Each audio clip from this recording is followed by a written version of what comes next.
CBS News chief election and campaign correspondent Robert Costa is going to be moderator Sunday on Face the Nation as Margaret Brennan enjoys the Labor Day weekend. Robert is with us now. Thanks for being here, Robert. Your guests this week, Nikki Haley and Bernie Sanders. Let's talk a little first about Haley. Vanity Fair writing about her recently, asking, is she the Republicans' last best hope for 2024? What do you think about that? It's something that's on the minds of many Republican donors and voters I've spoken to in recent weeks. They look at Haley's debate performance and they see in her a former ambassador who served in the Trump administration, but also has her own independent profile inside of the Republican Party. And as Trump continues to dominate, they're wondering maybe she will emerge as a viable Trump alternative, one who can straddle the Trump wing with the traditional Republican wing. It won't be easy for her to gain enormous traction in the coming months. But as Trump faces 4 criminal trials, you never know what could happen. She's certainly increasingly well positioned based on our reporting. And I would assume that she appeals to women as well. And she has a position on abortion that made a lot of people sit up during that Republican debate. She is against abortion rights, broadly speaking, but she is different than some of her Republican rivals in how she talks about abortion, saying, for example, she does not believe women should be prosecuted under new anti-abortion laws across the country should they break them, should they have an abortion.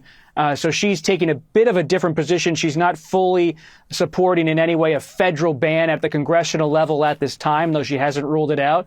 And so that kind of phrasing on abortion has made some Republican women in particular say maybe she could be their candidate for taking that kind of position on abortion rights.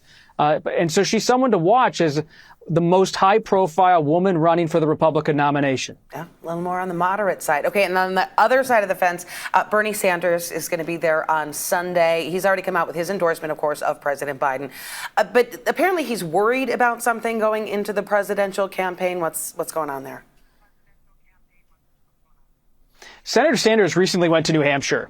And as a former Democratic presidential candidate, he was raising some concerns. In fact, I would call them really an alarm he was sounding about the Democratic Party. His message to Democrats was this: you're not doing enough to win over working people, and that if the Democrats don't take more effort to win over working people in this country, they're going to lose them to Republicans who might feel that Trump has a real appeal to them on some of their grievances with the global economy. So he's sounding this wake-up call to Democrats. He's supporting President Biden, but at the same time nudging Democrats to do more, to have more energy. We'll talk to Senator Sanders about how Democrats should handle this presidential campaign, especially as Biden's pretty safe as the nominee. What else could they be doing? Okay, they have another year plus to do it. We'll be following it. Thanks for all of that, Robert. We're going to see you Sunday morning, Face the Nation on KPIX. Thank you.